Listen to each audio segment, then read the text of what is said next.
Ready? All right, at 12 o'clock, let's call the meeting to order. Roll call. Genslinger. Here. Havlet. Here. Jurza. Here. Osterloo. Here. Schmitz. Here. Jers. Here. Sonny. Here. Dosher. Here. We have a quorum. Got an agenda in front of you. Are there any declaration of conflicts? Ready? No declaration of conflicts. We'll move on to approving the agenda. So move. Second. Second, that we approve the agenda. Is there any discussion on that item? Mark, we'll go roll call. Havlet. Yes. Jurza. Yep. Osterloo. Yep. Schmitz. Yes. Jers. Yes. Sonny. Yes. Genslinger. Yes. Motion carried. Next item is to approve the meeting minutes from the previous meeting back on December 9th. Any additions or corrections?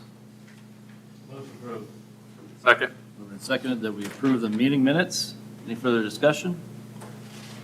Anybody in the audience? Mark, your turn. Osterloo. Yes. Schmitz. Yes. Jers. Yes. Sonny. Yes. Havlet. Yes. Jurza. Yes. Genslinger. Yes. Motion carried. Next meeting would be January 27th.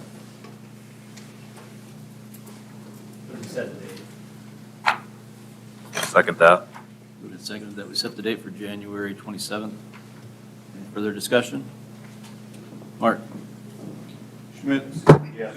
Jers. Yes. Sonny. Yes. Havlet. Yes. Jurza. Yes. Osterloo. Yes. Genslinger. Yes. Motion carried. All right, first item up, we have a plat for Palace Brewing LLC. The legal description is listed here in our packet.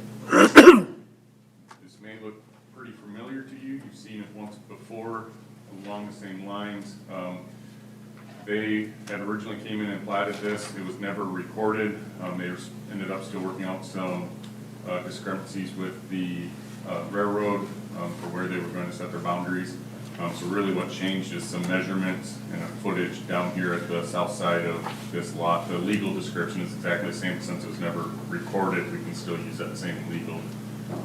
Also, the city requested a easement to go right here in this plat, which there's some parking spaces right here, but this gives us an ingress and egress. So that way the parking lot doesn't get locked in, which would be coming around and making that corner. So we can still use that, even though they said that they have no issues with this unit. We still requested it on the plat, so I can answer any questions that you have for me with this one.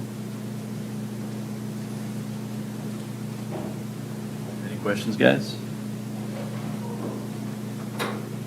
Make motion to approve. Second. Second.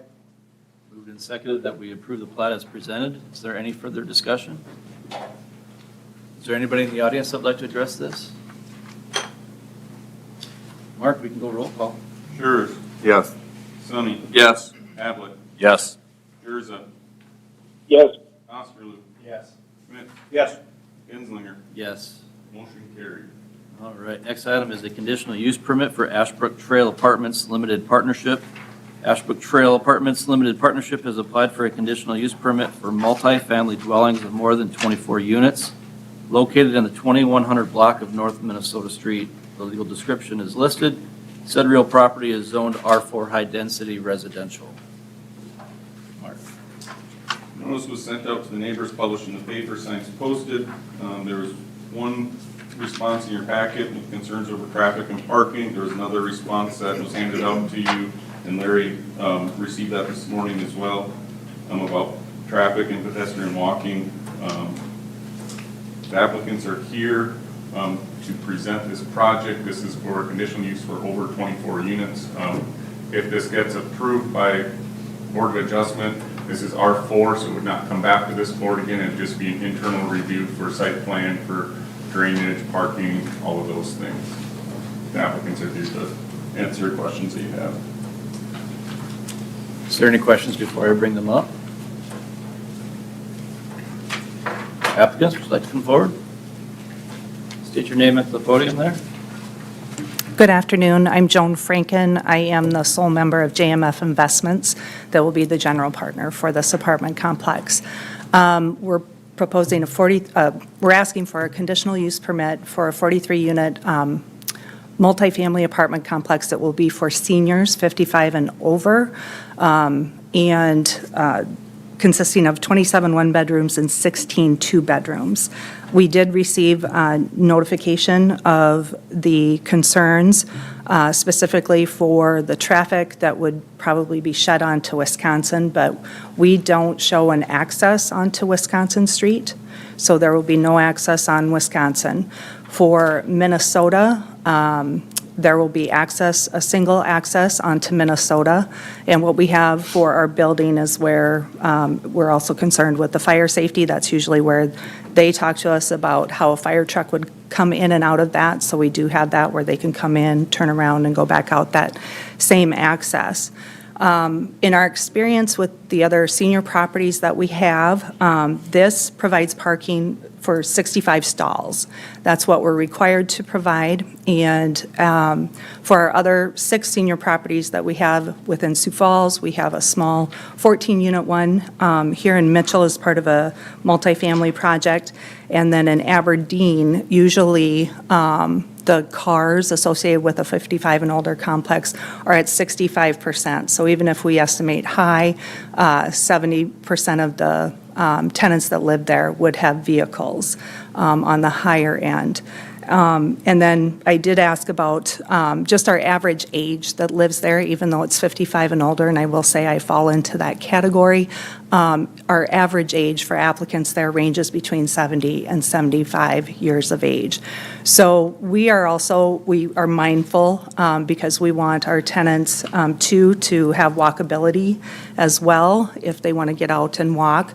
But as far as traffic concerns, from also the business vantage point for the stoplight, we don't foresee vehicles from our complex specifically, a lot of them being out and about at 8 o'clock in the morning when the business opens, or that 5 o'clock time frame. So with that, I'd answer any other questions the board or commissioners may have for me. I don't have any questions, but I do have a comment that I think this is a really good location for this type of facility. This property's been sitting vacant for quite a while, looking for a good use. This seems to fit the bill. You said you had another one here in Mitchell.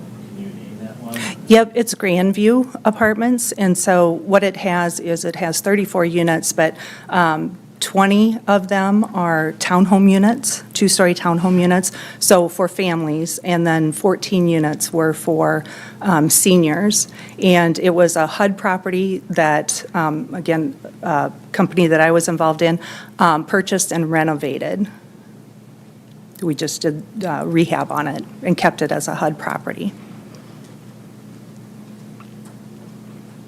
This is Larry Jersa. I have just a general question, just I think basically for my own personal education.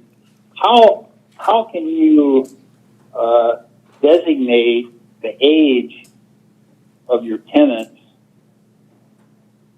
legally do that? Is that age discrimination? Am I wrong on that or what? Can you enlighten me on that? Yes, I can. So the funding that we use is is federal and state, and at that time, we make a designation for our properties. And I will just say across the state, we know there's a need for what we call senior housing. And so with these programs, you either designate your complex as seniors, and you designate it 55 and older. 62 and older gets into more of a congregate care. So we have one of those down in Nebraska, which I did not include in the 6 for the average there. But that's how we can designate that. Okay. All right. Well, thank you. Yep.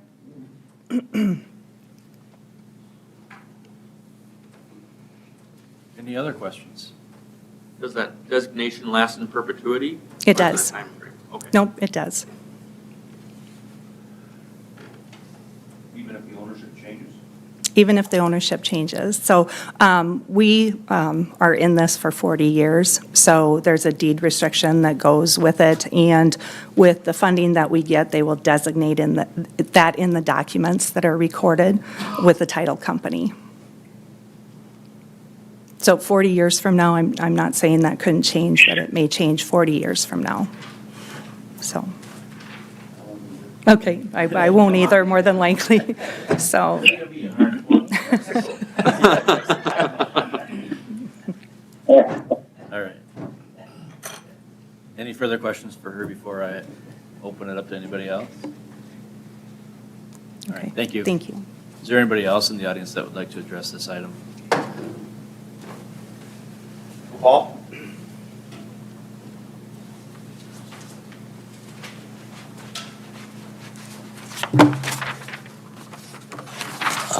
My name is Gopal V.S., and I'm managing partner for Countryside Living.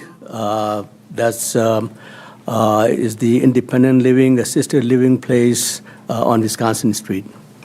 So our objection is basically on the traffic, and I think they answered the question that they would have no access to Wisconsin Street.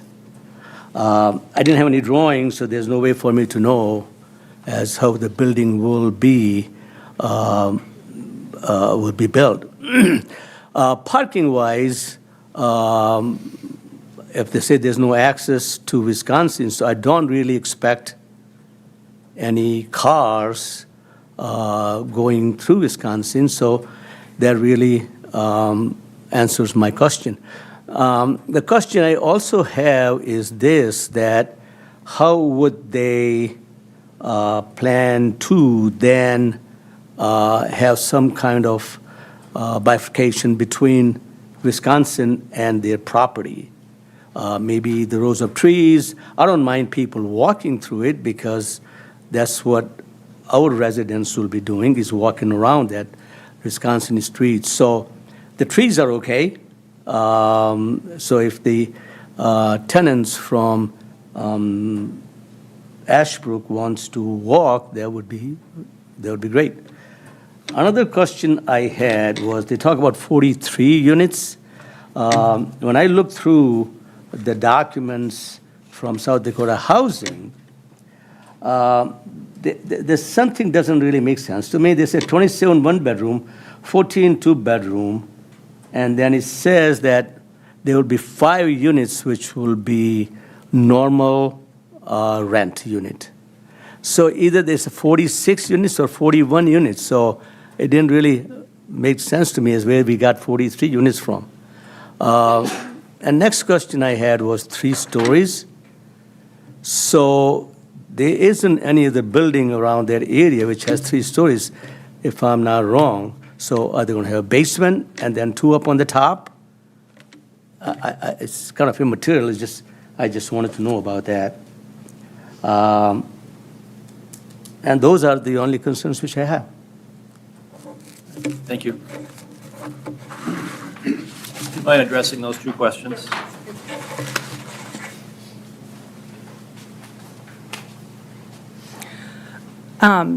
The information that's out on the South Dakota Housing website, I'm sorry, I did not take a look at that.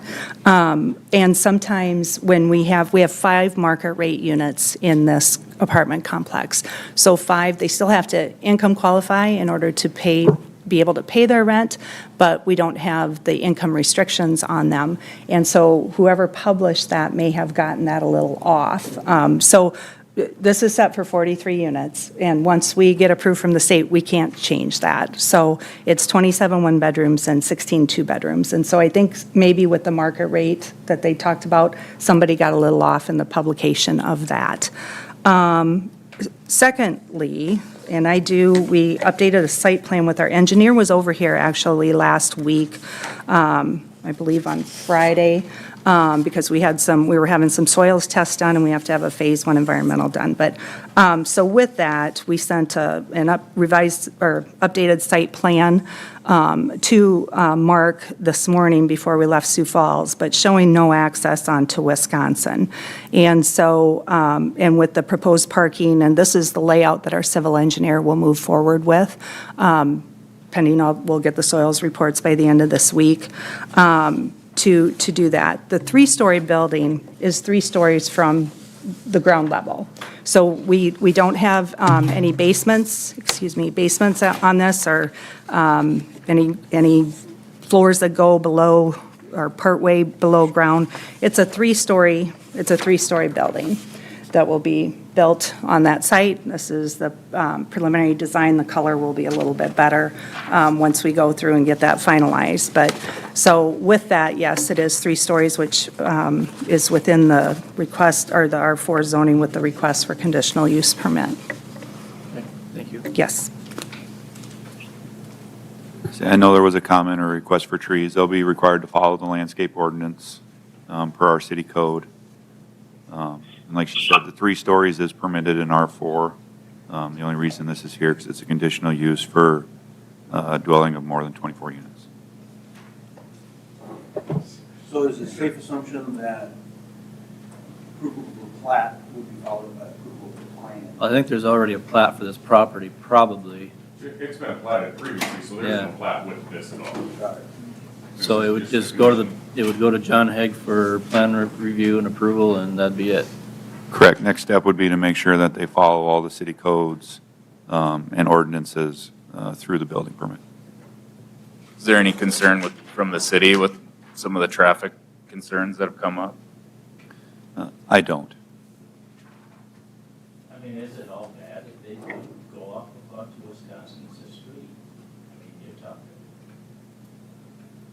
I don't see any problem with that either if they had to. Yeah. 28 cars based on 7%. Right. So, I mean, it's not a lot. Given the area, I would have no issue if they accessed off Minnesota or Wisconsin.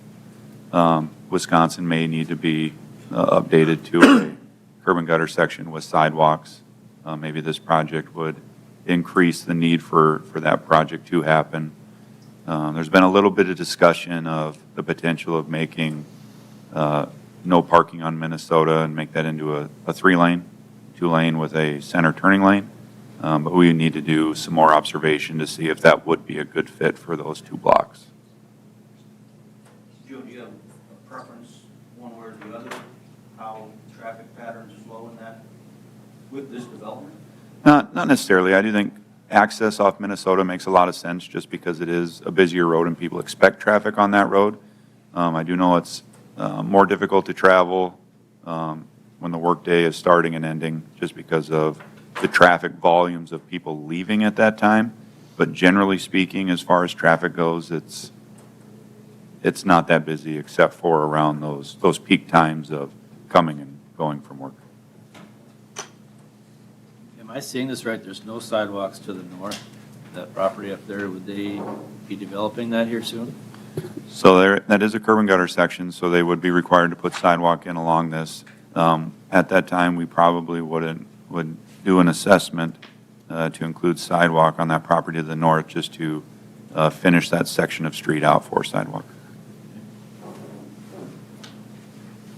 And that was discussed at council prior to an application for this, so it's not this triggering that. That was done previously. Right, there were several areas in town that are Yeah. being looked at currently. Yeah. Yeah, I wanted to make sure this was part of it because there's no sense in putting this many people here and they can't walk anywhere.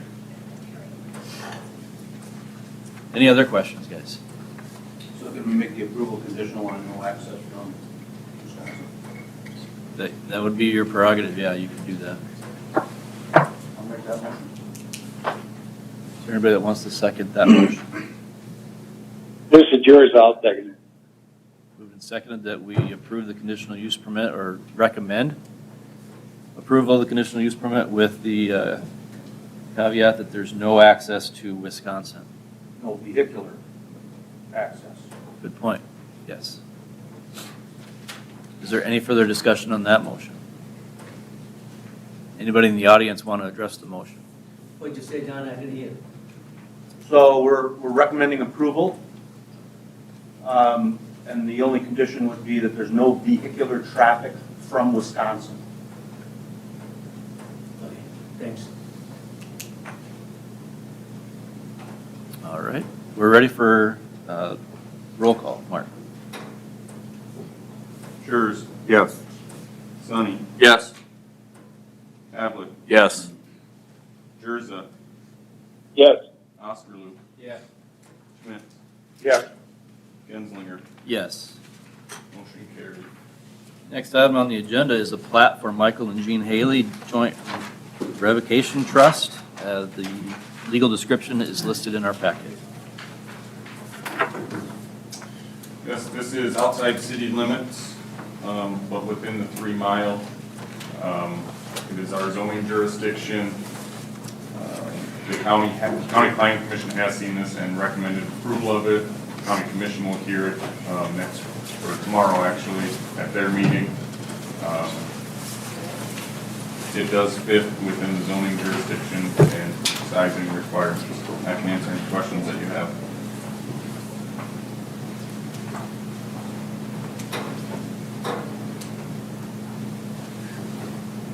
Motion to approve. Second. Moved and seconded that we approve the plat as presented. Any further discussion? Anybody in the audience? Roll call, Mark. Sonny, Yes. Havlet, Yes. Jurza, Yes. Osterloo, Yes. Schmidt, Yes. Schurz, Yes. Genslinger. Yes. Motion carried. Next item on the agenda is a variance permit for Bob Jackson. He's applied for a variance permit for combination of attached and detached accessory buildings of 3,247 square feet versus 2,000 feet to build a new attached accessory building of 3,047 square feet and detached accessory building of 200 square feet. This is located at 1800 block of Charles Avenue. Legal description is listed. The property is zoned R4 high density. This was published in the paper, notices were sent out from the neighbor, signs posted. There were 3 responses in favor of that major packet. I did receive one more this morning that was in favor. There were no comments with it except for thank you for notification of the variance request. The applicant owns one of the lots already, purchase agreement for the other lot. That's why that is on there as well. He'd like to build a house with an attached garage of the 3,247, or excuse me, 3,047 square feet, and then a shed out back. The applicant's here, if you have any questions for him. He'd like to build it so that way he can keep his vehicles, trailers, and have a little bit of a shop in there as well for him. There's a plan for what his place will look like for your exterior views, as well as what the floor plan will be for his place as well. I can answer any questions you have, or you can answer any questions that you have for me. Are there any questions? Does the applicant want to say anything? Go ahead.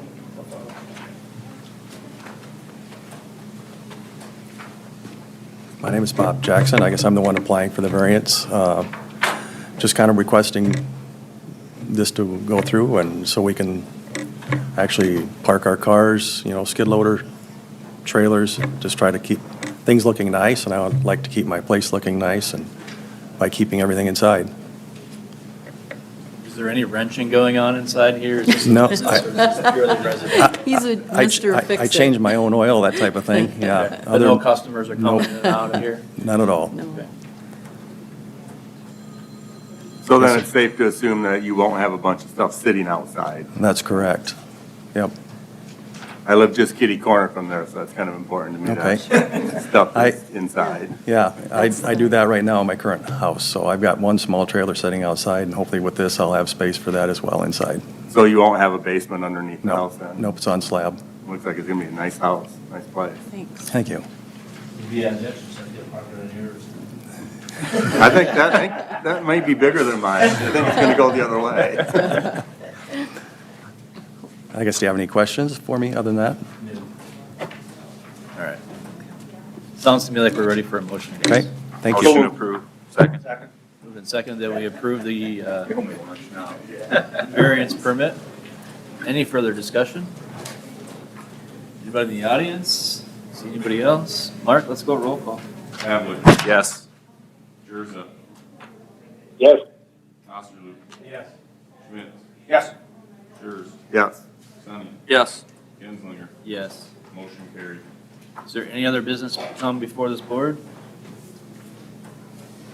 Hearing none. If you need to address the board on an item that was not on the agenda, excluding personnel items, please come forward to the podium, state your name and your concern.